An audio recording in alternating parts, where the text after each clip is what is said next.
Hello dear students, welcome back to the class. मैं हूं अंबिका सिंह, आपकी अपनी अकाउंट्स एजुकेटर। स्वागत करती हूं आप सभी का मैग्नेट ब्रेन्स के चैनल पर, एक ऐसा प्लेटफॉर्म जो आपको प्रोवाइड करता है 100% free as well as quality education. यदि मैं बात करूं इंग्लिश मीडियम की, तो इंग्लिश मीडियम कोर्सेज हम आपको फ्री ऑफ कॉस्ट में प्रोवाइड करते हैं, starting from class KG to class 12। और यदि मैं बात करूं हिंदी मीडियम की, तो हिंदी मीडियम के कोर्सेज भी हम आपको प्रोवाइड करते हैं, starting from class 6 to class 12। CBSE board के सारे कोर्स हम कवर कर रहे हैं और इसी के साथ अदर स्टेट बोर्ड के कोर्सेज भी कवर करते हैं, जैसे कि Delhi, Bihar, UP, MP, Rajasthan board. और यदि आपको ई बुक्स या ई नोट्स का बेनिफिट लेना है तो लिंक आपको डिस्क्रिप्शन बॉक्स में मिल जाएगी, आप जाकर चेक कर सकते हैं और इसे भी अवेल कर सकते हैं। मैग्नेट ब्रेन्स आपको कंप्लीट ऑर्गेनाइज्ड कोर्स कराता है along with practice questions, NCERT solutions, practical questions, most important questions, multiple choice questions, assertion, reason and so on right। काफी सारी चीजें हम आपको अपने एंड से प्रोवाइड करते हैं so that आपकी लर्निंग एनहांस हो सके और आपको बढ़िया से नंबर्स मिल सके ना आपके एग्जामिनेशंस में। सो डियर स्टूडेंट्स, आ जाइए भाई, बहुत बहुत स्वागत है आप सभी का, राइट। सो बेसिकली सबसे पहले क्या करते हैं, सभी को पता है ना, लाइक शेयर कर दो भाई फटाफट से, क्योंकि एक धमाकेदार आपकी क्लास होने वाली है। धमाकेदार मतलब एक इंटरेस्टिंग सी, एक कुछ नया सीखने वाली क्लास आपकी होने वाली है, क्योंकि एक नया कॉन्सेप्ट लेकर आई हूँ आज बेसिकली क्लास 12 के स्टूडेंट्स के लिए, ठीक है। पूरी जो भी मेरी क्लास 12 की सेना है भाई रेडी हो जाए, क्योंकि आज एक नया और एक काफी बहुत प्यारा अच्छा सा टॉपिक आज हम डिस्कस करने वाले हैं। बहुत इंटरेस्टिंग टॉपिक है, तो भाई जरूर क्लास में बने रहना, बीच में से छोड़ के चले मत जाना, क्योंकि इंपॉर्टेंट कॉन्सेप्ट है। और ये बात मैं आपको बार बार बता चुकी हूँ कि इस चैप्टर के सारे टॉपिक बहुत इंपॉर्टेंट है, क्योंकि ये जो चैप्टर है ना, ये जो चैप्टर है इसमें इसका एक एक टॉपिक, हर एक एक टॉपिक आपको आने वाले चैप्टर्स में पढ़ना है। जैसे कि आने वाले चैप्टर्स कौन कौन से हैं, एडमिशन, रिटायरमेंट, डेथ, ठीक है, और डिसोल्यूशन। फिर उसके बाद तो ये जो आने वाले हमारे चैप्टर्स है ना 4, 5, 6 वाले, भाई इन सभी में आपको ये कॉन्सेप्ट अप्लाई करने पड़ेंगे। वहां भी ये सब कॉन्सेप्ट लगेंगे, ठीक है। रिवैल्यूएशन बनाना पड़ेगा वहां पे भी, फिर वहां पे भी गेनिंग सैक्रिफाइसिंग रेशियो निकालना पड़ेगा। उसके बाद वहां पे क्या निकालना पड़ेगा, असेसमेंट, वो गुडविल का वो करना पड़ेगा, accounting of goodwill, adjustment of capital, workman compensation, investment fluctuation, reserve. तो इन सबका ट्रीटमेंट करना पड़ेगा, जो हम कहाँ सीख रहे हैं, हमारे चैप्टर नंबर 3 में, ठीक है। तो ये बहुत बहुत बहुत इंपॉर्टेंट चैप्टर है, इसको बिल्कुल भी स्किप नहीं करना। तो आज का जो टॉपिक है ये भी काफी इंटरेस्टिंग और काफी इंपॉर्टेंट है, जिसका नाम है revaluation of assets and reassessment of liability. तो आज इस टॉपिक को पूरा समझेंगे, काफी डीप में मैं आपको ये पूरी चीजें बताऊंगी, इस पर्टिकुलर टॉपिक से रिलेटेड हर चीज बताऊंगी। भाई ये क्या होता है, क्यों होता है ना, everything I am going to explain you. After that I am going to also explain you the general entries, है ना, क्या क्या जनरल एंट्रीज होती हैं इस पर्टिकुलर टॉपिक से रिलेटेड, क्योंकि आपको पता है अकाउंट्स में हर टॉपिक से रिलेटेड जनरल एंट्रीज तो होती ही होती हैं। तो इस टॉपिक से रिलेटेड भी क्या जनरल एंट्री होती है, everything I am going to explain you after that.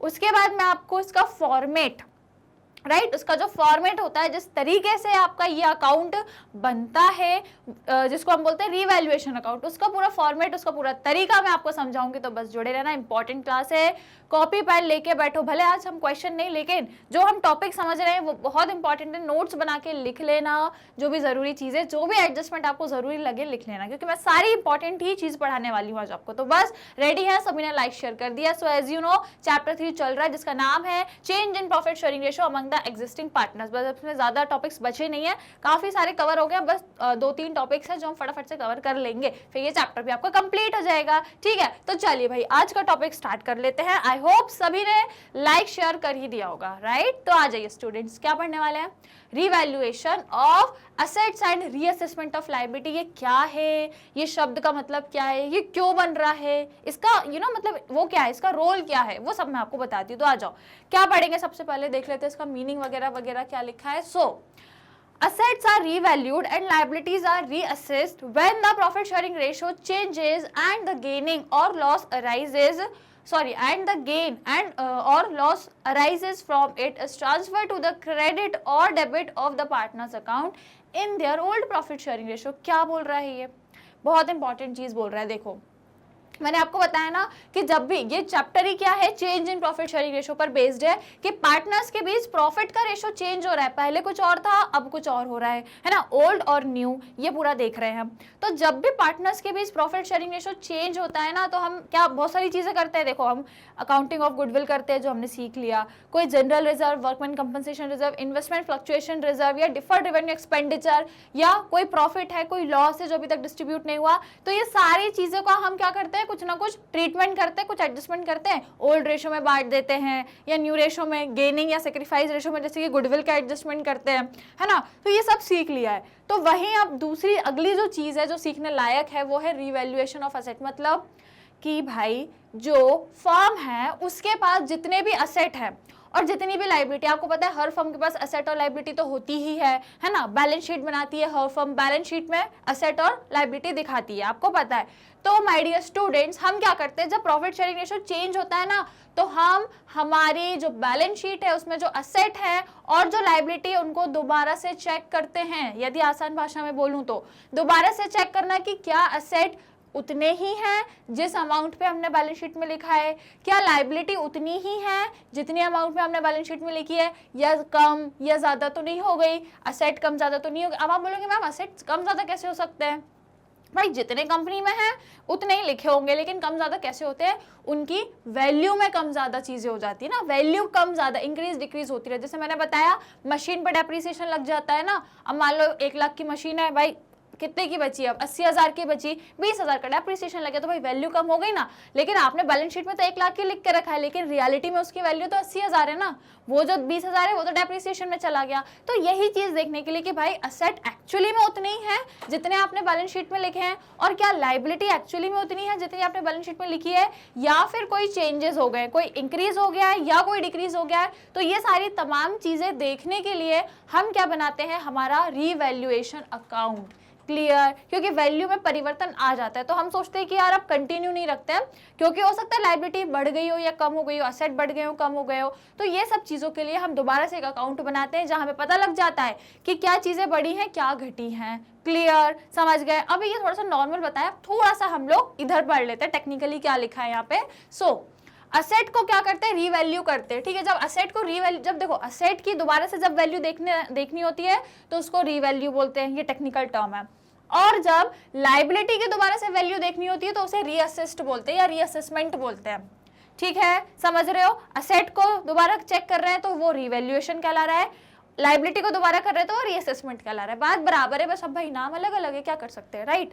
चलो ये हम कब करते हैं, असेट को रिवैल्यूएशन या लाइबिलिटी का रीअसेसमेंट कब करते हैं, जब आपका प्रॉफिट शेयरिंग रेशो चेंज हो रहा होता है तब करते हैं, है ना। अब इसकी वजह से क्या होगा, देखो बैलेंस शीट में या तो जो भी असेट होगी जो भी लाइबिलिटी होगी, अब इसकी वजह से या तो असेट बढ़ रहे होंगे या लाइबिलिटी बढ़ रही होगी। जब हम दोबारा से देखेंगे, दोबारा से चेक करेंगे तो दो तीन कंडीशन ही पॉसिबल है। पहली क्या, या तो असेट बढ़ रहे होंगे या घट रहे होंगे, या लाइबिलिटी बढ़ रही होगी घट रही होगी। इसकी वजह से क्या हो रहा होगा, या तो हमारे पास पैसा एक्स्ट्रा आ रहा होगा या कम आ रहा होगा, बस 2 ही कंडीशन पॉसिबल है ना। या तो हमें प्रॉफिट हो रहा होगा या हमें लॉस हो रहा होगा। तो जो भी आ रहा है, या तो प्रॉफिट आएगा। प्रॉफिट कब आएगा, जब असेट इंक्रीज हो रहे होंगे तो ऑटोमेटिकली आपको प्रॉफिट होगा। लेकिन यदि लाइबिलिटी आपकी बढ़ रही होंगी तो लाइबिलिटी बढ़ेंगे तो आपको लॉस होगा।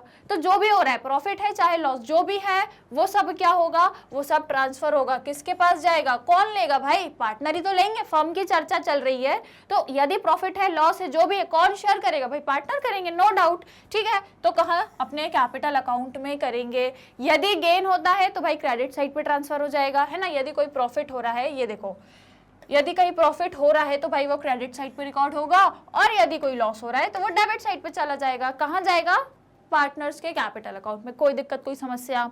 अभी थ्योरेटिकली समझा रही हूँ, प्रैक्टिकली भी क्वेश्चन कराऊंगी तो बहुत आराम से आ जाएगा, डोंट टेक टेंशन। ठीक है, बिंदास होके पढ़ो। ओके, चलो फिर अगला कह रहा है the reason for revaluation of asset and reassessment of liability is that. अब इसका रीजन क्या है, हम क्यों करते हैं भाई, अच्छी खासी बैलेंस शीट बनी है, क्यों उसको दोबारा से हम चेक कर रहे हैं, क्यों उसको बार बार देख रहे हैं कि वैल्यू वही भाई है जो है लिखिए, नहीं, उसका रीजन जानो। रीजन, कारण आपके मन में भी आ रहा होगा कि ऐसा क्यों करते हैं। तो ऐसा इसलिए करते हैं because any increase or decrease in the value of asset and liability up to the date of change in profit sharing ratio is for the period before the change in profit sharing ratio। क्योंकि अब क्या हो रहा है, profit sharing ratio बदल रहे हो ना, तो जिस तारीख से बदलोगे उससे पहले आप पहले एग्जैक्ट देख लो कि एसेट में कोई इंक्रीज एंड डिक्रीज है क्या, लायबिलिटी में कोई इंक्रीज एंड डिक्रीज है क्या, ये आपको देखना है, ठीक है।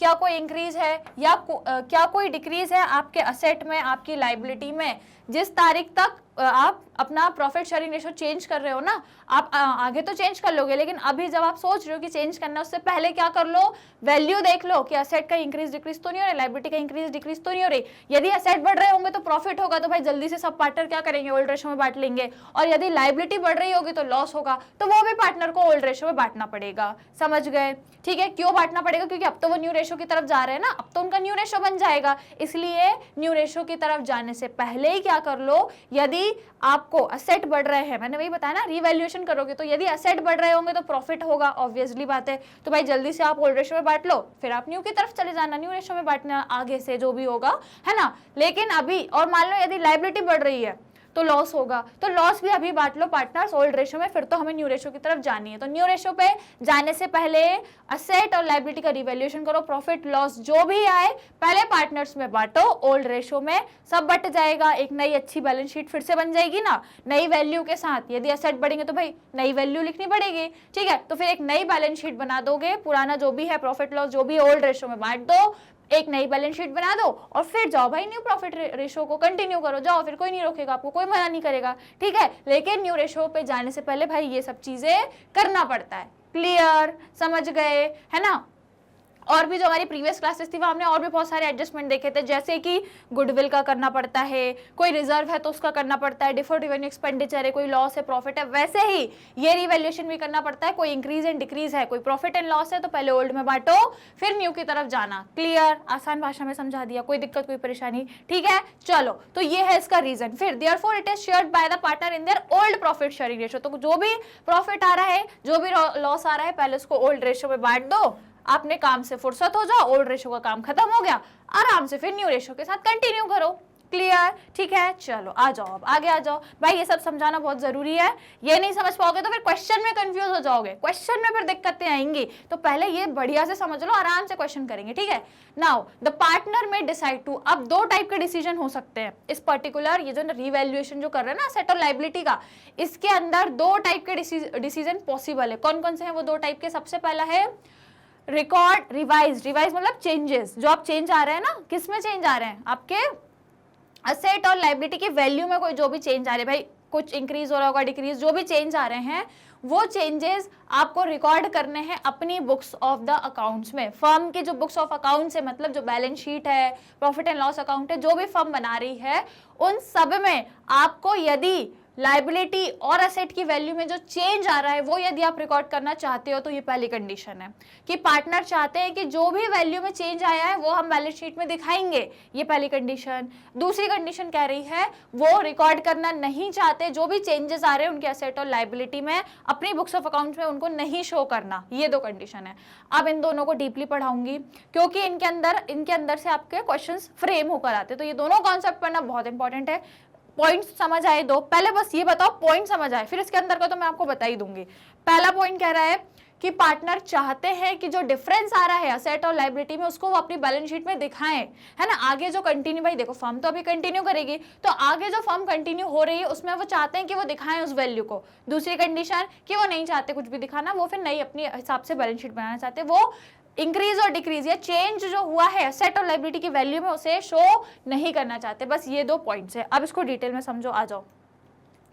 तो सबसे पहला लेके चलते हैं, सबसे पहला सो द अकाउंटिंग ट्रीटमेंट। अब इसके अंदर हम अकाउंटिंग ट्रीटमेंट क्या होता है वो देखेंगे। तो पहला पॉइंट क्या कह रहा था कि जब हम जो चेंज हो रहा है एसेट में लायबिलिटी की वैल्यू में उसे रिकॉर्ड करना चाहते हैं, कहाँ, अपनी बुक्स ऑफ अकाउंट्स में, राइट। इस केस में क्या होगा, अब इसको पढ़ो। चलो मैं आपको पढ़ के सुनाती हूँ, है ना, ये पूरी कहानी मैं आपको बताऊंगी, आप आराम से बैठ के समझना इसको, ठीक है।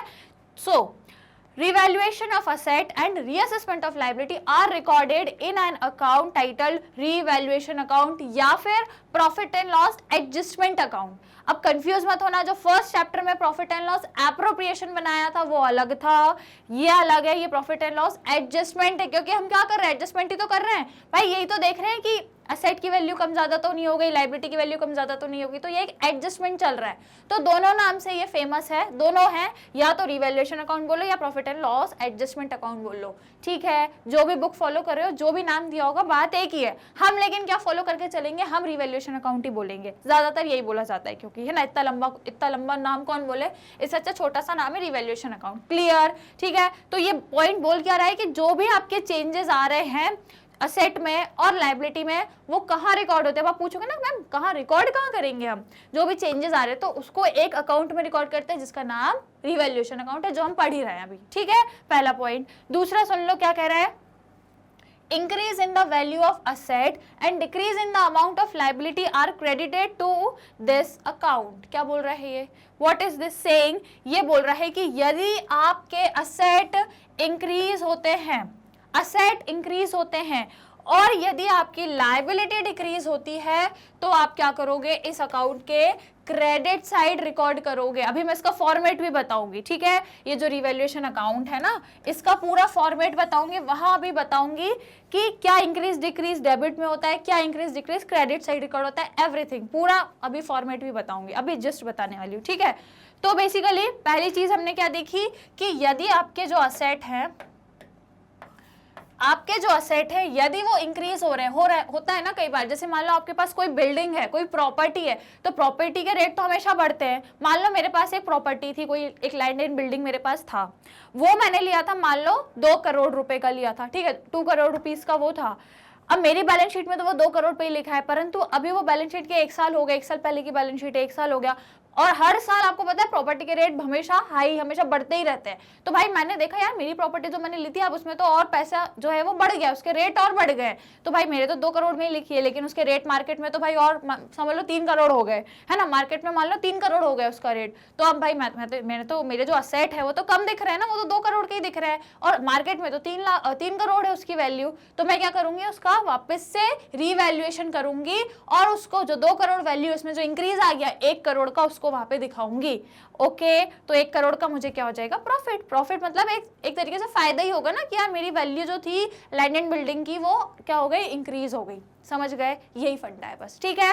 तो माय डियर स्टूडेंट, इसी तरीके से असेट की वैल्यू इंक्रीज यदि होती है और यदि लाइबिलिटी आपकी क्या होती है, डिक्रीज होती है, तो कहाँ रिकॉर्ड करना है, क्रेडिट साइड रिकॉर्ड करना है मैम, है ना। लाइबिलिटी डिक्रीज हो रही है तो क्रेडिट साइड रिकॉर्ड करना है। अब दूसरी चीज क्या बोल रहा है, while decrease in value of asset, यदि असेट आपके डिक्रीज हो रहे हैं, जैसे मशीनरी है 5 लाख की मैंने ली थी, 5 लाख उसकी वैल्यू बैलेंस शीट में लिखी है, पर 1 साल हो गया, 1 साल से उस पे 5 लाख से 1 लाख मान लो 50,000 डेप्रिसिएशन लग गया। 5 लाख की खरीदी थी, 1 साल में उसमें 50,000 डेप्रिसिएशन लग गया, तो अब वैल्यू कितनी बची, 4,50,000 बची, है ना। तो मुझे तो मेरी बैलेंस शीट में तो 5 लाख लग रही है, लेकिन अब देखो ना असेट की वैल्यू तो सिर्फ कितनी बची है भाई, 5 लाख बैलेंस शीट में लिखी जरूर है, पर डेप्रिसिएशन लग गया 50,000 का, तो अब कितनी बची, 4,50,000। तो मुझे तो 4,50,000 दिखानी चाहिए ना, असेट की वैल्यू कम हो गई। तो यदि ऐसा कुछ है भाई, आपके जो असेट की वैल्यू डिक्रीज होती है और इंक्रीज होती है, यदि आपकी कोई भी लाइबिलिटी है जो यदि आपकी इंक्रीज हो रही है, तो कहाँ शो करोगे, डेबिट साइड पे शो करोगे। समझ रहे हो, यदि असेट आपके डिक्रीज हो रहे हैं और यदि लाइबिलिटी आपकी इंक्रीज हो रही है, तो कहाँ दिखाते हैं, डेबिट साइड। बहुत इंपॉर्टेंट चीज है ये, कहीं पर भी लिख लो इसको, नोट्स बना के बढ़िया स्टार बना के लिख दो, काफी इंपॉर्टेंट चीज है। अभी मैं फॉर्मेट भी बताऊंगी तो फॉर्मेट भी आपको समझ आएगा, लेकिन ये कहीं भी साइड में लिख लो ना, क्या दिक्कत है, कहीं भी स्टार बना के लिख लो। असेट इंक्रीज है, लाइबिलिटी डिक्रीज है तो क्रेडिट, असेट डिक्रीज है, लाइबिलिटी इंक्रीज है तो डेबिट। क्लियर, राइट, समझ आ गया। देखो अब मुझे ये बताओ, हम कौन सी सिचुएशन चाहते हैं। आप एक बीइंग अ बिजनेसमैन, आप खुद ही सोचो कि यदि हमारे असेट बढ़ रहे हैं तो अच्छी बात है, और लाइबिलिटी कम हो रही है तो और इससे अच्छी क्या बात हो सकती है। यही चीज हमारे लिए फेवरेबल कहलाएगी ना, कि असेट बढ़ रहे हैं भाई, अच्छी बात है ना, प्रॉफिट में आएंगे, और लाइबिलिटी कम हो रही है, ये दोनों अच्छी बात है। तो जो भी आपके लिए अच्छी बात है उसको क्रेडिट में रिकॉर्ड करना है, कहाँ पे, रिवैल्यूएशन अकाउंट बनाते टाइम, ठीक है। और ये दोनों आपके लिए सही नहीं है, असेट कम हो रहे हैं भाई, ये तो अच्छी बात नहीं है ना, असेट कम हो रहे हैं और लाइबिलिटी और बढ़ रही है, मतलब बर्डन बढ़ रहा है और असेट और कम हो रहे हैं, तो ये दोनों सिचुएशन आपके लिए अनफेवरेबल हैं। तो ये दोनों अनफेवरेबल जो भी चीजें हैं रिवैल्यूएशन में डेबिट साइड जाती हैं, ठीक है। फेवरेबल जाएगी क्रेडिट में, अनफेवरेबल जाएगी डेबिट में, इस तरीके से याद रखना, राइट। क्लियर, चलो तो ये पॉइंट हो गया। अब लास्ट पॉइंट क्या कह रहा है, हाँ, एक चीज और बोल रहा है, इसको और मैं बताती हूँ, एक इंपॉर्टेंट चीज और है, लास्ट पॉइंट बिल्कुल छोटा सा है लेकिन काफी इंपॉर्टेंट है। कोई भी यदि अनरिकॉर्डेड असेट है या फिर कोई भी अनरिकॉर्डेड लाइबिलिटी, कई बार होता है ना हमारी बैलेंस शीट में कुछ ऐसे एसेट होते हैं जो हम रिकॉर्ड नहीं कर पाते हैं, क्योंकि वो हो सकता है जिस टाइम पे हमने बैलेंस शीट बनाई थी जब वो हमारे पास नहीं हो, है ना, बैलेंस शीट बनाने के बाद वो असेट आए हो, या वो लाइबिलिटी बैलेंस शीट बनने के बाद हुई हो, तो हम नहीं रिकॉर्ड कर पाए क्योंकि बैलेंस शीट बन चुकी थी, आप असेट और लाइबिलिटी तो बाद में आई, तो वो अनरिकॉर्डेड हो गई क्योंकि हम इसको रिकॉर्ड नहीं करी। तो अब क्या हो रहा है, अब तो नई बैलेंस शीट बन रही है, हमारे पास मौका है रिकॉर्ड करने का, होता है ना कई बार, ठीक है ना, अब तो मौका है कि यार बैलेंस शीट ही अब तो नई बन रही है, तो अभी जो नहीं रिकॉर्ड किया वो भी कर दो, बोलते ना वो क्या बोलते हैं, बहती गंगा में हाथ धोना, है ना, यही होता है ना, बहती गंगा में हाथ धोना, कि यार बैलेंस शीट जब बनाई थी, जब ये चीजें नहीं हुई थी, असेट लाइबिलिटी नहीं आए थे, तो हम रिकॉर्ड नहीं कर पाए, लेकिन अब तो मौका है भाई, दोबारा बैलेंस शीट बन रही है, जो नहीं रिकॉर्ड किया वो भी रिकॉर्ड कर दो, किसी को पता ही नहीं चलेगा, इस तरीके की, ठीक है, इस तरीके की चीज होती है ये। तो जो भी आपके अनरिकॉर्डेड असेट है जो आपने अभी तक नहीं रिकॉर्ड किए थे, और जो भी आपकी अनरिकॉर्डेड लाइबिलिटी है जो आपने अभी तक नहीं रिकॉर्ड की थी, अब उसको भी रिकॉर्ड कर दो, पर किस साइड करना है, किस साइड करना है। तो यदि कोई एसेट है, ठीक है, मैंने क्या बताया, अच्छी चीज है ना, फेवरेबल चीज, भाई कोई एसेट है, कितनी अच्छी बात है, एसेट है तो कहाँ करेंगे, क्रेडिट साइड पे, और यार कोई लायबिलिटी, अगेन कोई बर्डन है तो अनफेवरेबल है, तो उसको कहाँ करेंगे, उसको डेबिट साइड पे रिकॉर्ड करेंगे। क्लियर, इस तरीके से याद रख लेना, ये आपके फेवरेबल चीजें हैं, एक मिनट, ये आपकी क्या है, फेवरेबल चीजें हैं,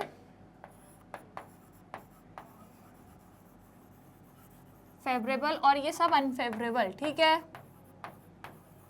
मतलब आपके लिए ये सारी चीजें अच्छी है, मतलब बीइंग अ बिजनेसमैन आप सोचोगे भाई कितनी अच्छी बात है, एसेट बढ़ रहे हैं, लाइबिलिटी कम है, और कोई अनरिकॉर्डेड एसेट है उसको भी हमको रिकॉर्ड करना है, कितनी अच्छी बात है, कोई एक एसेट और आ गया, तो ये तीनों चीजें क्रेडिट में आएंगी क्योंकि ये फेवरेबल है। लेकिन भाई एसेट कम हो रहे हैं, लाइबिलिटी और बढ़ रही है, या फिर कोई अनरिकॉर्डेड लाइबिलिटी और आ गई, मतलब ऐसी लाइबिलिटी जो हमने रिकॉर्ड करी थी अब वो और रिकॉर्ड करनी पड़ रही है, तो ये तीनों अनफेवरेबल है, तो ये तीनों डेबिट में जाएंगी। बस इतना याद रखना, फेवरेबल मतलब क्रेडिट, अनफेवरेबल मतलब डेबिट। क्लियर, कोई दिक्कत कोई परेशानी, राइट, शॉर्ट ट्रिक है, स्क्रीनशॉट ले लो, बढ़िया से याद रखना इस चीज को, राइट। चलो अब आगे बढ़े, नेक्स्ट देखें अगला क्या कहता है, तो फिर आ जाओ, पहले लाइक शेयर कर दो भाई फटाफट, बहुत देर हो गई अब, है ना, फटाफट जल्दी से सभी स्टूडेंट्स को लाइक शेयर करना है, फिर आगे बढ़ते हैं, काफी इंटरेस्टिंग टॉपिक चल रहा है। कर दिया भाई लाइक शेयर, चलो तो फिर आ जाओ। चलो आगे का पॉइंट कह रहा है, the balance in the account is profit if total of credit side is more than the total of debit side। अभी मैंने क्या बताया कि जो भी फेवरेबल चीजें हैं वो क्रेडिट साइड पे रिकॉर्ड कर रहे हैं हम, जो भी अच्छी अच्छी चीजें ना, लाइबिलिटी का बढ़ना, सॉरी असेट का बढ़ना, लाइबिलिटी का कम होना, कोई अनरिकॉर्डेड असेट है वो और आ रहा है, तो ये सब अच्छी अच्छी चीजें फेवरेबल है, तो सारी फेवरेबल चीजें हम कहाँ लिख रहे थे, क्रेडिट में लिख रहे थे। तो जब हम, आपको मालूम है ना, हर अकाउंट का हम लोग लास्ट में बैलेंस निकालते हैं, तो जब रिवैल्यूएशन अकाउंट का बैलेंस निकालोगे और यदि क्रेडिट साइड ज्यादा है, मतलब क्या हो गया, फेवरेबल चीजें ज्यादा हो गई, क्रेडिट साइड यदि ज्यादा है तो वो आपके लिए प्रॉफिट कहलाएगा, रिवैल्यूएशन अकाउंट का प्रॉफिट कहलाएगा, ठीक है, किसका अकाउंट, क्योंकि रिवैल्यूएशन अकाउंट बना रहे हैं तो ये रिवैल्यूएशन अकाउंट का प्रॉफिट कहलाएगा यदि क्रेडिट साइड ज्यादा है ना। और यदि क्या हो रहा है, आपके डेबिट साइड ज्यादा है, क्योंकि डेबिट साइड तो अनफेवरेबल चीजें थी, लाइबिलिटी का बढ़ना, असेट का कम होना, या कोई अनरिकॉर्डेड लाइबिलिटी, तो इस तरीके की चीजें हैं, यदि वो डेबिट साइड पे है, तो डेबिट साइड यदि ज्यादा है तो भाई जाहिर सी बात है कि वो क्या होगा, लॉस होगा, ठीक है, वो क्या होगा, लॉस होगा if total of debit side ज्यादा है आपके क्रेडिट साइड से। समझ गए, क्योंकि मैंने बताया था क्रेडिट साइड पे फेवरेबल चीज है, डेबिट साइड पे अनफेवरेबल चीजें, तो जाहिर सी बात है यदि ये ज्यादा है मतलब प्रॉफिट है, और यदि अनफेवरेबल चीजें ज्यादा है तो लॉस है, राइट, समझ गए, ये है तो प्रॉफिट है, ये है तो लॉस है, बस अगेन कहीं पे भी लिख लो इसको, है ना, ये छोटे छोटे पॉइंट्स बना के लिखना है, बस छोटे छोटे, कि भाई क्रेडिट साइड फेवरेबल चीजें होंगी तो प्रॉफिट है, डेबिट साइड ज्यादा है मतलब अनफेवरेबल चीजें ज्यादा है तो जाहिर सी बात है लॉस है, इसको लिख लो कहीं भी, छोटी सी चीजें पॉइंट्स बना के लिख लिया करो, ठीक है।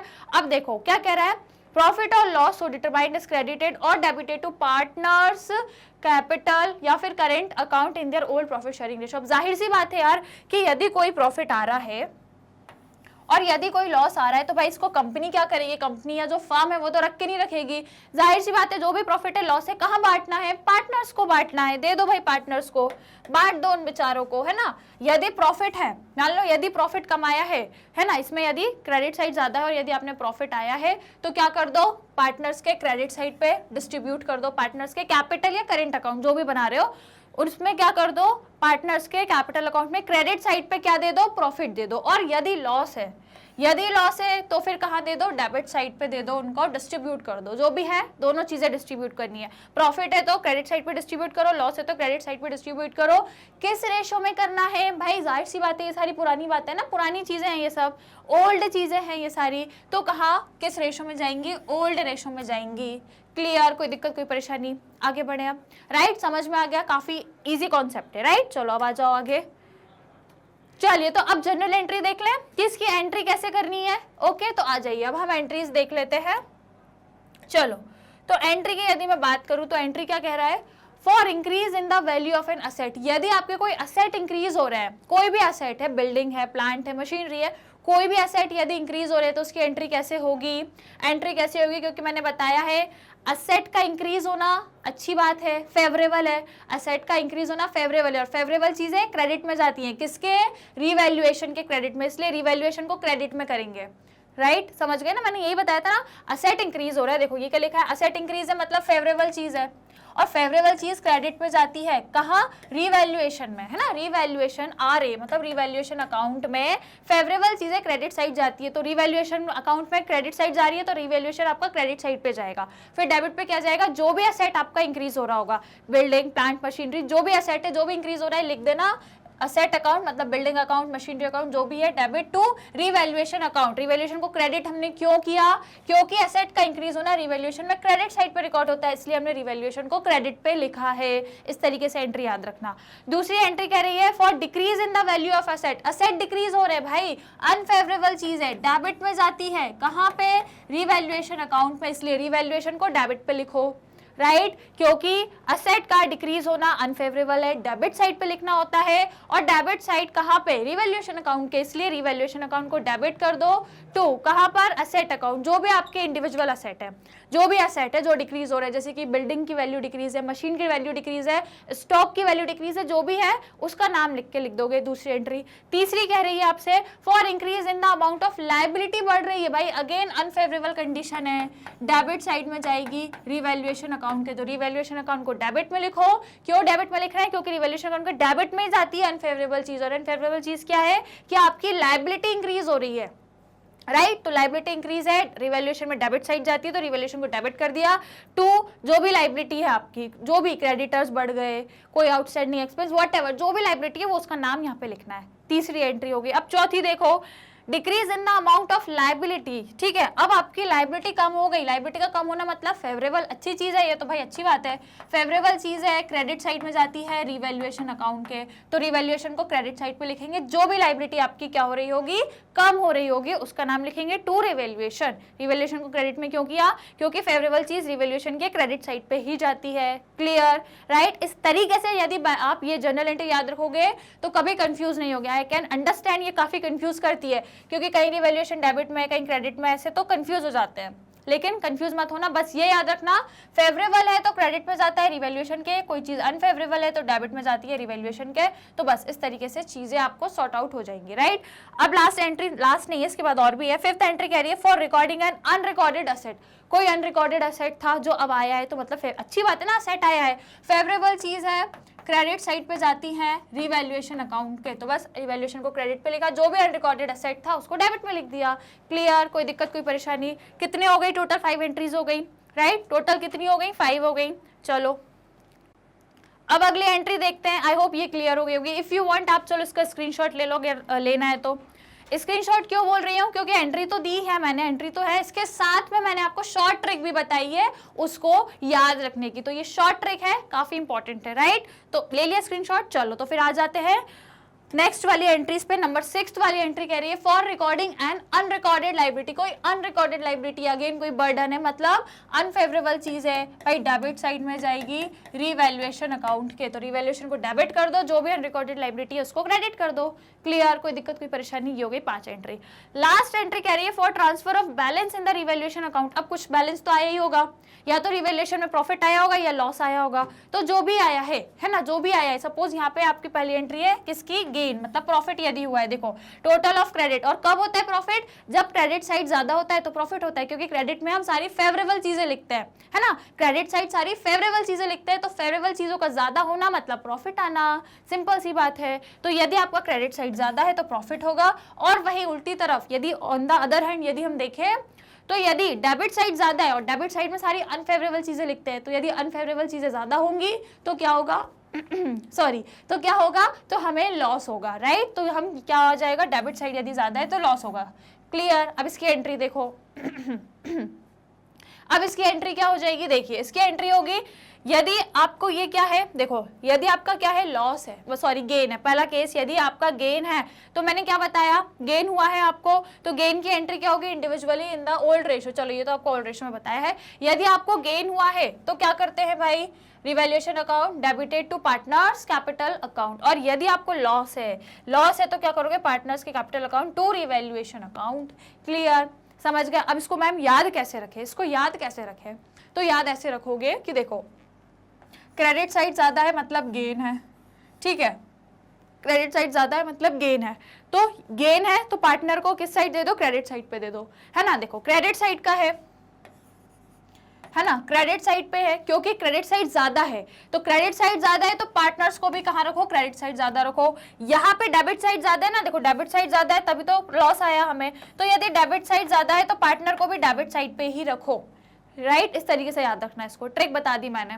यहाँ पे क्रेडिट साइड ज्यादा है तो पार्टनर्स को भी क्रेडिट में रखो, तो रिवैल्यूएशन को डेबिट कर दो, ये सभी पार्टनर्स को क्रेडिट कर दो, है ना। यहाँ पे हमें मालूम है डेबिट साइड ज्यादा था, तो डेबिट साइड ज्यादा है तो पार्टनर को भी डेबिट में ही रखो, जो साइड ज्यादा आई है पार्टनर को वहां पे रखना है, जो भी साइड ज्यादा आई है पार्टनर को वहां पे रखना है। तो यहाँ पे क्रेडिट साइड ज्यादा थी तो पार्टनर को क्रेडिट में रख दिया, यहाँ पे डेबिट साइड ज्यादा है तो पार्टनर्स को डेबिट में रखेंगे। देखो पार्टनर कैपिटल अकाउंट डेबिट किया टू रिवैल्यूएशन अकाउंट। क्लियर? किस रेशो में बांटेंगे, जो भी लॉस आ रहा है, जो भी प्रॉफिट आया है, ओल्ड रेशो में बांटेंगे भाई। अभी न्यू की तो बात ही नहीं करनी है, पहले तो ये सारे आपका पूरा ये सारी चीजें होंगी ओल्ड रेशो में, फिर आपका कहीं जाके न्यू रेशो बनेगा। क्लियर? कोई दिक्कत कोई परेशानी, समझ में आ गई आपको एंट्री, राइट? कोई दिक्कत कोई परेशानी? तो इस तरीके से हमारी एंट्री होगी। बस ये आपको जो ट्रिक मैंने बताई है, हर एक ट्रिक को याद रखना है, आपको फॉलो करना है ना। ये समझ आ गया ना, क्रेडिट साइड ज्यादा है तो पार्टनर को भी क्रेडिट में रखो, यहाँ रख दिया। डेबिट साइड ज्यादा है तो पार्टनर को भी डेबिट में रखो, भाई डेबिट में रख दिया। चलो स्क्रीनशॉट ले लो, अच्छा, क्योंकि इंपॉर्टेंट ट्रिक्स बताई है मैंने। डन हो गया, अब आगे बढ़े। चलो तो आगे आ जाओ, अब नेक्स्ट देख लेते हैं। नेक्स्ट हमारा एक और एंट्री बची है, किस चीज की है, अच्छा ठीक है, ये आपकी एक अदर टॉपिक है, दूसरा टॉपिक है अभी आपका। दूसरा टॉपिक आपका क्या कह रहा है, expenses on reconstitution of the firm. अब इसको समझो, ठीक है, मैं आपको इसको एक्सप्लेन करती हूँ, इसके एंट्रीज है, ठीक है। उसके बाद हमारा रिवैल्यूएशन अकाउंट का फॉर्मेट है, ये भी हम देखेंगे। तो मैं एंट्री यदि आपको समझाऊं, या पहले कॉन्सेप्ट समझो, एंट्री तो बाद में समझ ही लेंगे, वो तो आसानी से आई जाएगी।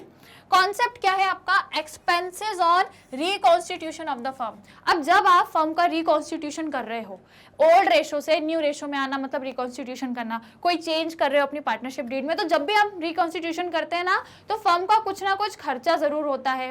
क्या होता है, फर्म का कुछ ना कुछ खर्चा। दो तरीके से फर्म के लिए खर्चा होता है, मैं आपको इस फ्लो चार्ट से समझाती हूँ यहाँ पे, कि जब भी आप क्या कर रहे हो, रिकॉन्स्टिट्यूशन कर रहे हो, ठीक है, जब भी फर्म क्या हो रही है, रिकॉन्स्टिट्यूशन में हो रही है, मतलब जब भी फर्म में रिकॉन्स्टिट्यूशन हो रहा है, चेंजेस हो रहे हैं, तो फर्म का कुछ ना कुछ खर्चा जरूर होता है। अब ये रिकॉन्स्टिट्यूशन में दो तरीके से खर्चा हो सकता है। पहला क्या हो सकता है आपका, देखो अगर मैं आपको पहला बताऊं, तो पहला जो आपका खर्चा है वो आपका इस तरीके से हो सकता है।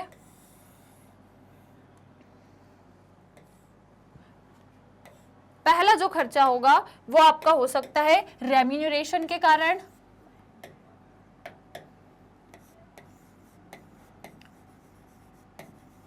रेम्यूनरेशन के कारण फर्म का खर्चा हो सकता है, या फिर एक्सपेंस हो सकते हैं किसी भी तरीके के, जिसके कारण फर्म का क्या हो सकता है, खर्चा हो सकता है। ठीक है, रिकॉन्स्टिट्यूशन के टाइम फर्म का खर्चा दो तरीके से होता है। रिकॉन्स्टिट्यूशन के टाइम यदि मैं देखूं तो खर्चा दो तरीके से हो सकता है। पहला तो कोई रेम्यूनरेशन हो सकता है, या फिर कोई एक्सपेंस या कोई खर्चा। रेम्यूनरेशन किसको मिलता है, पार्टनर्स को मिलता है ना, ऐसा कोई खर्चा जो फर्म पार्टनर को देगी, तो ये रिकॉन्स्टिट्यूशन के टाइम रेम्यूनरेशन के टाइम किसको मिलेगा, पार्टनर के लिए।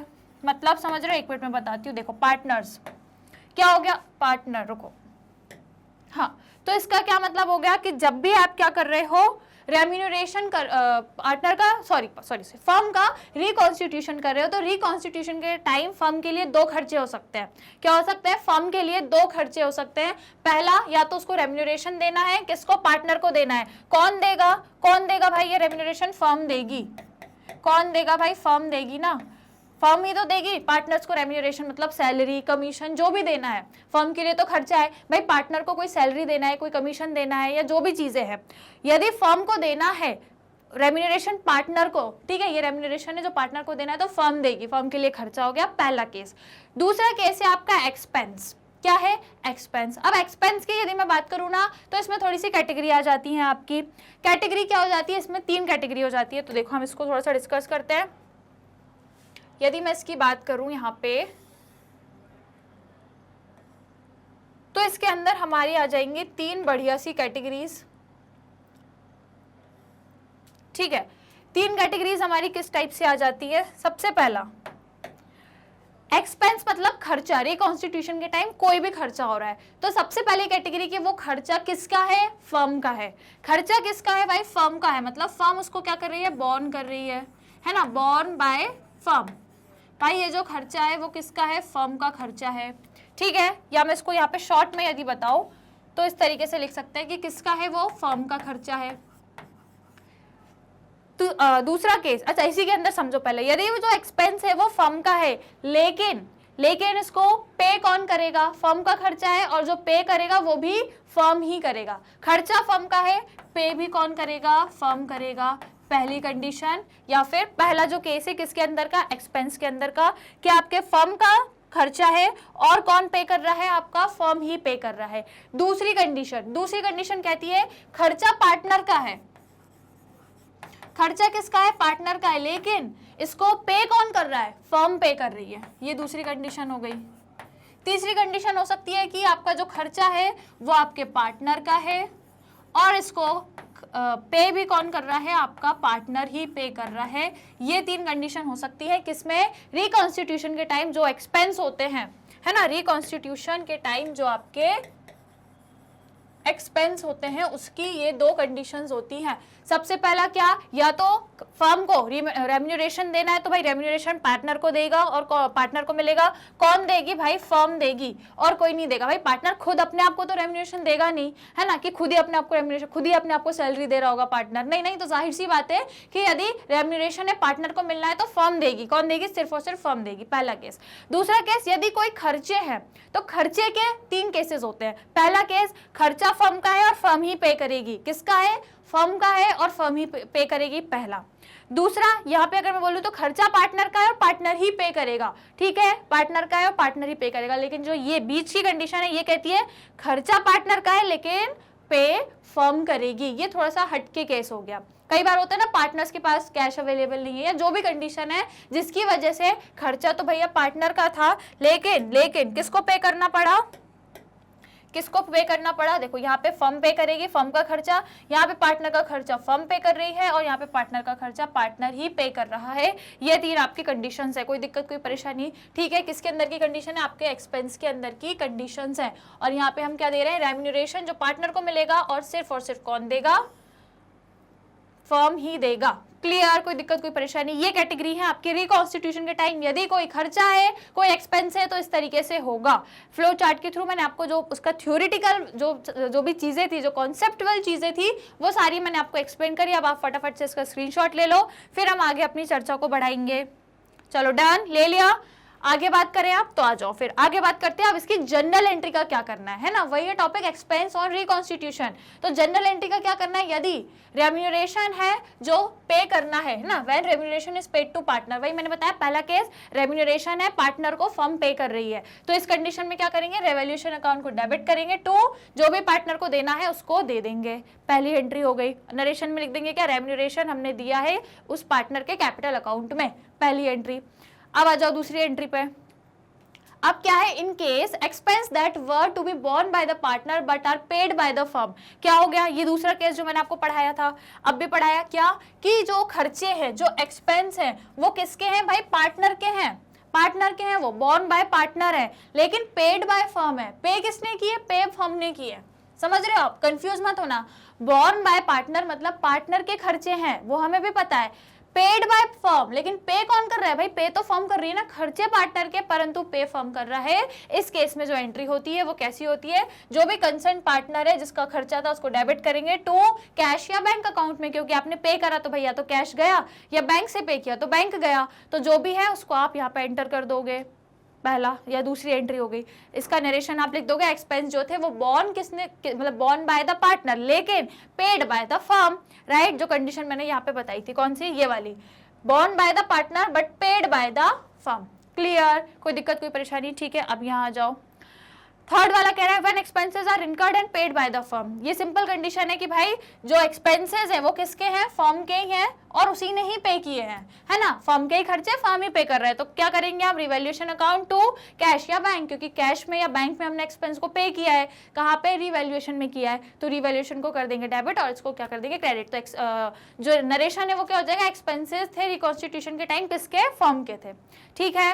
तो ये valuation account is debit with the amount that is born bye the firm. Clear, दोनों एंट्री समझ में आ गई, कॉन्सेप्ट समझ में आया एक्सपेंस और रेम्यूनरेशन से रिलेटेड, ठीक है, हो गई हमारी एंट्री। अब आगे आ जाते हैं, राइट। ये सारी चीजें समझ में आ गई ना, कि जो भी यदि हम क्या कर रहे हैं, पे कर रही है फर्म, तो कंसर्न पार्टनर जो भी पार्टनर का खर्चा था लेकिन दे फर्म रही है तो उसको डेबिट करेंगे, और यहाँ पे क्योंकि फर्म का ही था फर्म ही, तो हम क्या करेंगे, रिवैल्यूएशन को डेबिट करेंगे, ठीक है। यहाँ पे बस डिफरेंस क्या है, यहाँ पे भी देखो क्रेडिट कैश और बैंक हुआ है, यहाँ पे भी क्रेडिट कैश और बैंक हुआ है, क्योंकि एक्सपेंस हमने कैश में दिया या बैंक में दिया, बात एक ही है। चेंज कहाँ हुआ, यहाँ पे चेंज हुआ, डेबिट साइड चेंज हुआ, यहाँ पे कंसर्न पार्टनर आया या रिवैल्यूएशन आया। अब चेंज क्यों आया, क्योंकि डियर स्टूडेंट यहाँ पे खर्चा तो पार्टनर का था, भले फर्म ने दिया है, खर्चा तो पार्टनर का था, इसीलिए यहाँ पे उस पार्टनर का नाम आएगा, ठीक है। जिसका मतलब जिसने बॉर्न किया, जिसका वो खर्चा था उसी का नाम आता है, जिसने पे किया उसका नाम नहीं आता, याद रखना। खर्चा पार्टनर का था इसलिए पार्टनर का नाम आया, और यहाँ पे क्या केस था कि खर्चा भी फर्म का है, पे भी फर्म ने किया, इसलिए यहाँ पे फर्म की जगह रिवैल्यूएशन आता है। भाई फर्म का तो नाम नहीं आता, इसलिए फर्म का जो रिवैल्यूएशन अकाउंट है उसका नाम आएगा, बस इसको याद रखना। क्लियर, अब बढ़ते हैं आगे। अब रिवैल्यूएशन अकाउंट का फॉर्मेट देख लो, इतनी देर से बातें कर रहे हैं हम रिवैल्यूएशन अकाउंट के, अब इसको बनाने का जो तरीका है वो देख लो। पता ही है आपको, ये डेबिट साइड होता है अमाउंट पर्टिकुलर रुपीस, और ये क्रेडिट साइड होता है। तो मैंने क्या बताया था, डेबिट साइड क्या लिखते हैं हम, यदि असेट आपका डिक्रीज हो रहा है, मैंने वही बोला था कि यदि कोई अनफेवरेबल चीज है तो डेबिट होती है, कोई फेवरेबल चीज है तो क्रेडिट होती है। यहाँ पे लिख देती हूँ, यहाँ पे मैं आपको मेंशन कर देती हूँ अनफेवरेबल, एक मिनट रुको, अनफेवरेबल, ठीक है, अनफेवरेबल एंड फेवरेबल। क्लियर, ठीक है। तो देखो यदि क्या है, कोई अनफेवरेबल चीज है, जैसे कि भाई आपके जो असेट है वो डिक्रीज हो गए तो यहाँ पे आएंगे, लाइबिलिटी इंक्रीज हो गई तो अनफेवरेबल है, यहाँ पे आएगी। कोई लाइबिलिटी है जो अभी तक अनरिकॉर्डेड थी अब आ रही है तो भाई आपके डेबिट में जाएगी। पार्टनर के कैपिटल अकाउंट में यदि कोई रेम्यूनरेशन देना है, अब एक फर्म के लिए तो एक्सपेंस है ना, उसको कोई रेम्यूनरेशन देना है, ठीक है, तो वो उसके लिए एक एक्सपेंस है। कोई आपका दूसरे तरीके का एक्सपेंस है, देखो जो भी एक्सपेंस है या रेम्यूनरेशन है वो यहाँ जाएंगे क्योंकि ये खर्चे हैं, तो खर्चे अगेन अनफेवरेबल तरीके के ही होते हैं ना। एक तरीके से हम देखें तो यार कोई खर्चा है, फर्म को कोई रेम्यूनरेशन देना है, एक्सपेंस देना है, तो खर्चा है तो अगेन अनफेवरेबल है तो डेबिट में जाएगा, ठीक है। तो कोई भी रेम्यूनरेशन का खर्चा है या कोई भी एक्सपेंस का खर्चा है तो वो यहाँ जाएगा। उसके बाद यदि प्रॉफिट है तो वो आपका डेबिट में जाएगा, बस ये याद रखना। यहाँ पे लॉस में ट्रांसफर कर देना, यदि कोई प्रॉफिट है तो वो यहाँ पे ट्रांसफर होगा। अब यहाँ देखें तो फेवरेबल चीज है भाई, अच्छी अच्छी, असेट आपका इंक्रीज हो रहा है तो यहाँ आएगा, लाइबिलिटी आपकी डिक्रीज हो रही है फेवरेबल है तो यहाँ आएगा, कोई अनरिकॉर्डेड असेट है तो यहाँ आएगा, और लेकिन यदि लॉस है तो वो यहाँ आता है, बस इतना अंतर है, राइट। प्रॉफिट है वहां, लॉस है तो यहाँ, क्योंकि पता है भाई क्रेडिट साइड पे बैलेंस आया है तो क्या होता है, लॉस होता है, डेबिट साइड का बैलेंस आया तो क्या होता है, प्रॉफिट होता है। क्लियर, स्क्रीनशॉट लेना है तो ले लो आपके ये फॉर्मेट का, डन। चलो अब बढ़ रहे हैं हम आगे। अब आपको सेकंड कंडीशन दी है जो मैंने स्टार्टिंग में पढ़ाई थी ना, कि रिवैल्यूएशन करते टाइम पार्टनर दो तरीके से क्या कर सकते हैं, डिसीजन ले सकते हैं। पहला कि जो वैल्यू में चेंजेस आए हैं, असेट और लायबिलिटी की वैल्यू में जो चेंजेस आए हैं उनको हमें बैलेंस शीट में दिखाना है, पहली। और दूसरी कंडीशन यही थी ना कि जो भी आपके चेंजेस आए हैं बैलेंस असेट और लायबिलिटी में उसको आपको रिकॉर्ड नहीं करना, ये दूसरी कंडीशन ये थी आपकी कि आपको क्या नहीं करना, उन वैल्यू में, असेट और लायबिलिटी की वैल्यू में जो चेंजेस आए हैं उनको आप रिकॉर्ड नहीं करना चाहते, दूसरी कंडीशन है। तो इसमें देख लो, इसमें हमें क्या करना होता है। इस कंडीशन में जो भी प्रॉफिट है या लॉस है रिवैल्यूएशन अकाउंट का या रीअसेसमेंट ऑफ लायबिलिटी आपने जब करी, तो जो भी प्रॉफिट या जो भी लॉस आया, जो भी चीजें आई, उसको आप एडजस्ट कर दोगे पार्टनर के कैपिटल अकाउंट में, है ना। पार्टनर के कैपिटल अकाउंट में एडजस्ट कर दो और एक एडजस्टमेंट एंट्री आपको पास करनी पड़ेगी, डेबिट और क्रेडिट जो भी रहेगा कैपिटल अकाउंट में, गेनिंग पार्टनर को क्रेडिट साइड, डेबिट साइड, और सेक्रीफाइसिंग पार्टनर को। क्लियर, ठीक है। मतलब इसका ये है कि यदि आपको चीजें कंटिन्यू नहीं रखनी, आपको वहीं सब कुछ खत्म करना है, तो क्या कर दो, जो भी रिवैल्यूएशन अकाउंट में जो भी प्रॉफिट आया, लॉस आया, देखो रिवैल्यूएशन अकाउंट तो बनाना पड़ेगा, आपने फॉर्मेट देख लिया, अभी जस्ट बताया, रिवैल्यूएशन अकाउंट बना लोगे, या सिंपल तरीके से भी अभी एक और ट्रिक बताऊंगी इसके आगे, उस तरीके से भी यदि आपने जो रिवैल्यूएशन का जो अमाउंट आएगा, या तो लॉस या प्रॉफिट जो भी आएगा, देखो अभी जो मैंने आपको फॉर्मेट बताया, या तो इस तरीके से, यदि आपको कई बार क्वेश्चन में सिर्फ एक दो चीजें दी है तो इतना बड़ा फॉर्मेट बनाने की जरूरत नहीं है, बस आप एक सिंपल तरीके से भी आप निकाल सकते हो रिवैल्यूएशन के जो नेट वैल्यू आएगी, या तो लॉस या प्रॉफिट, है ना, ये या तो प्रॉफिट या लॉस, जो भी आपका रिवैल्यूएशन का जो नेट इफेक्ट आएगा या जो बैलेंस आएगा, उसको आप क्या करोगे, पार्टनर्स के ओल्ड रेशो में डिस्ट्रीब्यूट कर दोगे, कहां पे, उनके कैपिटल अकाउंट में। ये कह रहा है ये। अब ये शॉर्ट ट्रिक मैं बताती हूँ आपको क्या होगी, इस तरीके से होगी, जब आप क्या निकालोगे, रिवैल्यूएशन का नेट इफेक्ट निकालोगे। ये आपकी शॉर्ट ट्रिक है, शॉर्ट ट्रिक से भी आप निकाल सकते हो, क्योंकि एक दो इन्फॉर्मेशन, इतना बड़ा फॉर्मेट बनाने की जरूरत नहीं है। यदि आपसे क्वेश्चन में बोलते हैं कि रिवैल्यूएशन अकाउंट प्रिपेयर करिए, तो आपको इस फॉर्मेट से बनाना है। कौन सा फॉर्मेट, ये वाला। यदि क्वेश्चन में नहीं दिया, क्वेश्चन में सिर्फ आपसे जनरल एंट्री मांगी है, यदि ये वाले केस से रिलेटेड क्वेश्चन आएगा ना, तो भाई वो आपसे सिर्फ जनरल एंट्री मांगेंगे।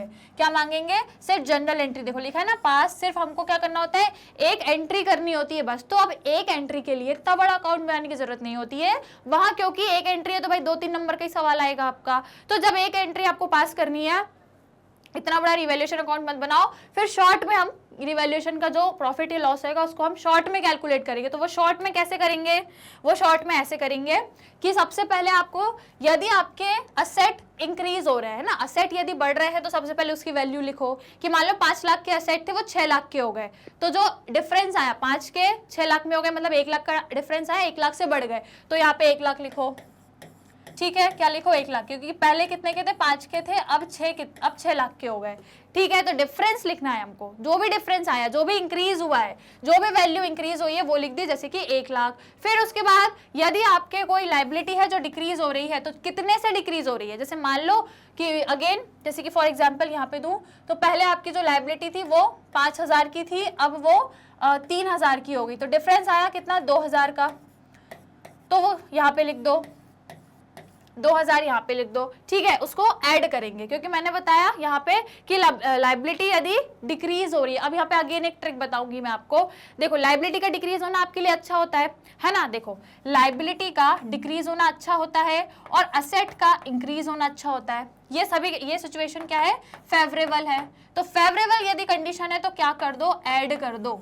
क्या कर दो, ऐड कर दो। ऑन द अदर हैंड यदि लायबिलिटी बढ़ रही है तो भाई ये तो आपके लिए सही नहीं है, और यदि असेट कम हो रहा है तो ये भी सही नहीं है। ये क्या है, अनफेवरेबल कंडीशन है, तो इसमें क्या कर दो, लेस कर दो। क्लियर, इस ट्रिक को याद रखना, समझ रहे हो आप, इस ट्रिक को बस याद रखना। लायबिलिटी कम हो रही है, असेट बढ़ रहे हैं, तो ये तो आपके लिए अच्छी कंडीशन है, फेवरेबल कंडीशन है, तो क्या कर दो, ऐड कर दो, पहली चीज। और यदि लायबिलिटी बढ़ रही है, असेट कम हो रहे हैं, तो भाई अनफेवरेबल है। ठीक है, क्या है, अनफेवरेबल है। तो अनफेवरेबल यदि चीज है तो हमको लेस करनी है, जो चीजें अच्छी है उनको ऐड करो, जो चीजें हमारे लिए अनफेवरेबल है उनको लेस करो, हटाओ। इसको याद रखना बस। ठीक है, फेवरेबल है तो ऐड कर दो, अनफेवरेबल है तो लेस कर दो। अब देखो क्या हो रहा है, यहाँ पे डिक्रीज हो रही है लायबिलिटी। भाई अच्छी बात है ना, लायबिलिटी डिक्रीज हो रही है। पहले 5,000 की थी, अब 3,000 की हो गई, 2,000 का डिफरेंस आया, तो उसको ऐड कर दो। क्यों ऐड करा, क्योंकि अभी मैंने बताया कि लायबिलिटी डिक्रीज है, यदि लायबिलिटी अच्छी चीज है, डिक्रीज हो रही है, तो वो ऐड होती है। अब लेस क्या करना है, यदि असेट आपके डिक्रीज हो रहे हैं, भाई ये तो क्या है, अनफेवरेबल है, असेट का डिक्रीज होना तो अनफेवरेबल है, तो उसको लेस करेंगे। देखो लेस करेंगे, जो भी असेट आपका डिक्रीज हो रहा होगा, आप डिक्रीज, जैसे कि फॉर एग्जाम्पल मेरे 5 लाख के असेट थे, अब वो 4 लाख के हो रहे हैं, है ना। 1 लाख का डिफरेंस आया, 1 लाख से मेरे असेट कम हो गए, तो मैं माइनस में लिखूंगी 1 लाख, माइनस में 1 लाख लिख दूंगी। इन दोनों को प्लस करके इसमें से माइनस करूंगी, ऐसा होगा। फिर एक और चीज है, यदि आपके लाइबिलिटी क्या हो रही होगी, इंक्रीज हो रही होगी। अब लाइबिलिटी का इंक्रीज होना अगेन अनफेवरेबल चीज है, तो जो भी अमाउंट से लाइबिलिटी इंक्रीज हो रही है, सपोज करो जो भी अमाउंट है, डिफरेंस लिखना है, ठीक है, पहले इतनी थी अब इतनी है, तो दोनों में डिफरेंस क्या है वो लिखना है। जैसे मैंने यहाँ पे बताया ना कि पहले 5,000 था अब 3 हो गया, तो डिफरेंस 2 लाख। वैसे ही जो भी आपकी लाइबिलिटी क्या हो रही है, बढ़ रही है, तो कितने से बढ़ रही है, वो जो डिफरेंस है, सपोज करो 5,000 है मान लो, तो 5,000 को माइनस करेंगे तो ब्रैकेट में, ठीक है। उसके बाद अब आपको नेट इफेक्ट निकालना है, इन सबका नेट इफेक्ट, इन दोनों को प्लस करके ये दोनों चीजें माइनस होंगी, फिर आपका जो नेट इफेक्ट आएगा यहाँ पे वो आपका क्या आ जाएगा, रीवैल्यूएशन का अमाउंट आ गया। अब वो बड़ी टेबल बनाने से अच्छा है जब शॉर्ट में सिर्फ एक जनरल एंट्री पूछी हो, तो इस तरीके से शॉर्ट में आप कर सकते हो और आपका रिवैल्यूएशन का अमाउंट आ जाएगा, राइट। लेकिन यदि क्वेश्चन में बोला है कि भाई पूरा रिवैल्यूएशन अकाउंट बनाओ, तो फिर आपको वो वाला बनाना पड़ेगा जो मैंने अभी फॉर्मेट बताया था, वो वाला, ठीक है। तो इस तरीके से चाहो तो स्क्रीनशॉट ले लो भाई, ये ट्रिक काफी इंपॉर्टेंट है, टेक द स्क्रीनशॉट, डन, ठीक है। तो चलो इस तरीके से यदि हमारा फिर आखिरी में रिवैल्यूएशन का नेट इफेक्ट आ गया, जिसका अब हम क्या करेंगे, पार्टनर्स का सेक्रीफाइसिंग और गेनिंग रेशो निकालेंगे, है ना। पार्टनर्स का सेक्रीफाइसिंग या गेनिंग रेशो निकालेंगे। देखो फाइंड सेक्रीफाइस या gain profit of each partner, 3 partner है, तीनों का क्या निकालो, सेक्रीफाइसिंग या गेनिंग जो भी आ रहा है, जो मैंने आपको स्टार्टिंग में ही बता दिया था कैसे निकालते हैं, ओल्ड माइनस न्यू करके, है ना, ओल्ड माइनस न्यू कर दो तो आपका सेक्रीफाइसिंग आ जाएगा, ओल्ड माइनस न्यू कर दो, सेक्रीफाइसिंग गेनिंग सब निकल के आ जाएगा। अब वो जो भी आया होगा, मान लो 1/2 1/3, जो तीनों पार्टनर है ना, ये तीनों पार्टनर है, तो मान लो एक आया होगा 1/2, इसका आया 1/3, इसका आया 1/4, सपोज कर लो फॉर एग्जाम्पल। जब हमने ओल्ड माइनस न्यू किया तो जो न्यू रेशो आया, सेक्रीफाइसिंग या गेनिंग जो भी आया, वो इन तीनों का ये निकल के आया, ओल्ड माइनस न्यू करने के बाद ये आया यहाँ पे, ठीक है, यहाँ पे आया ये वाला रेशो, मतलब यहाँ पे आया।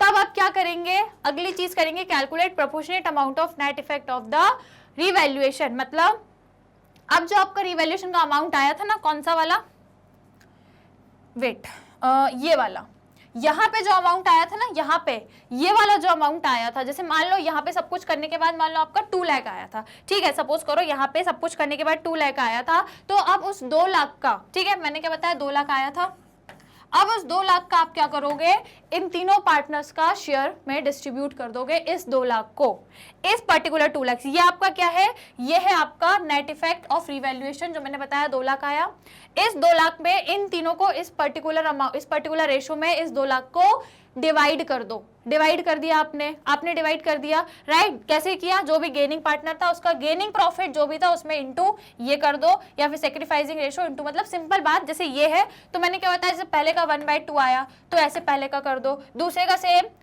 ये 2 लाख में क्या कर दो 1/3 कर दो, अगेन तीसरे का सेम यही, और क्या कर दो 1/4 कर दो। इस तरीके से आपको निकालना है, क्या निकालना है, प्रोपोर्शन निकालना है।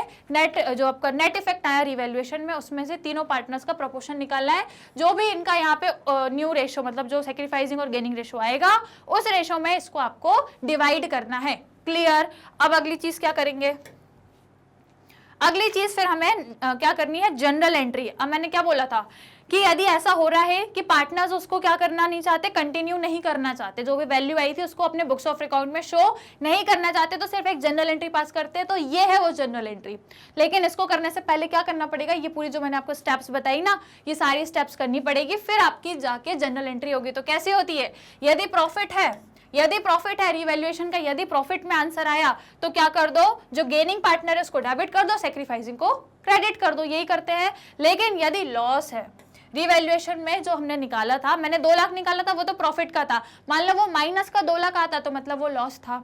तो यदि वो लॉस है तो क्या कर दो भाई, सेक्रीफाइसिंग को डेबिट कर दो और गेनिंग को क्रेडिट कर दो। याद हो गया, मैंने देखो पहले भी आपको यही बताया था कि जो गेनिंग पार्टनर होता है ना उसको डेबिट करते हैं, लेकिन कब, जब रिवैल्यूएशन में प्रॉफिट हो तो। लेकिन यदि रिवैल्यूएशन में लॉस है तो सेक्रीफाइसिंग को डेबिट करो, गेनिंग पार्टनर को क्या कर दो, क्रेडिट कर दो।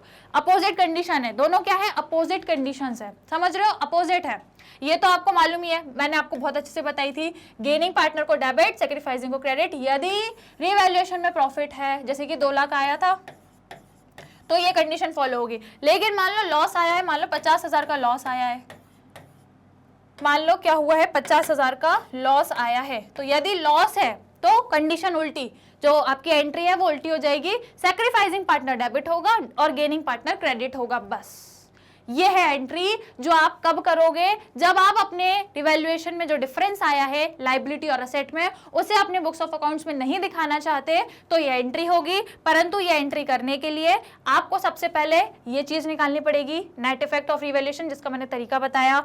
उसके बाद आपको ओल्ड माइनस न्यू करके गेनिंग और सैक्रिफाइसिंग रेशो निकालना पड़ेगा।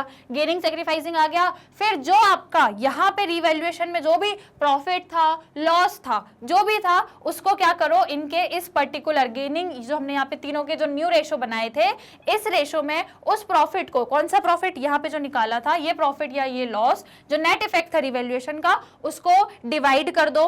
उसको डिवाइड कर दिया, उसके बाद जनरल एंट्री कर दो, जो गेनिंग पार्टनर था उसको, यदि प्रॉफिट है रिवैल्यूएशन में तो इस टाइप की एंट्री कर दो, रिवैल्यूएशन में लॉस है तो ये एंट्री कर दो। बस इतना ही खेल है आपका सेकंड वाले केस में। क्लियर? सारी थ्योरी समझ आ गई, सारे कॉन्सेप्ट समझ में आ गए, कोई दिक्कत कोई परेशानी?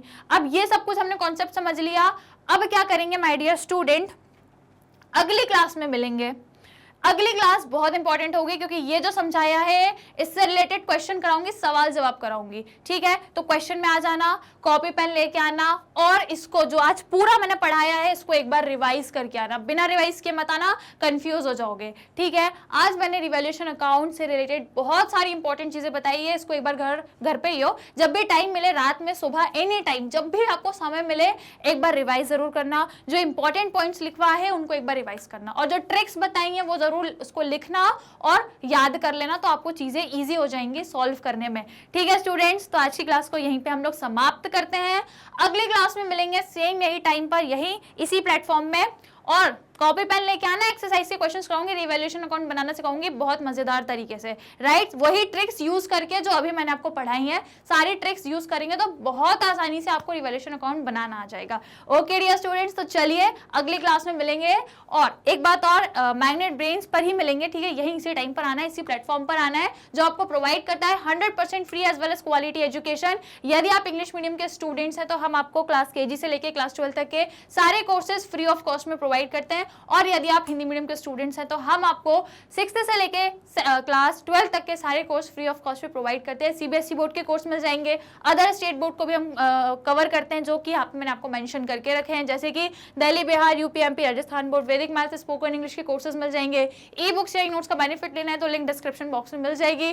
कोर्सेज देखने के लिए भाई यूट्यूब चैनल पे चले जाना, एप्लीकेशन डाउनलोड कर लेना, या फिर डायरेक्टली वेबसाइट से भी आप हमारे कोर्सेज देख सकते हो। चैनल को सब्सक्राइब जरूर कर लेना। आज की इंपॉर्टेंट क्लास को जाते जाते एक बार लाइक शेयर करके जरूर जाना, और यदि other social media platform use करते हो जैसे कि YouTube, Facebook, Insta, Twitter, WhatsApp, तो यहाँ पे भी हमें फॉलो जरूर करें। डियर स्टूडेंट्स, क्या करना, जाते जाते बस एक बार लाइक शेयर कर देना। सो मिलेंगे नेक्स्ट क्लास में, till that take care and keep learning.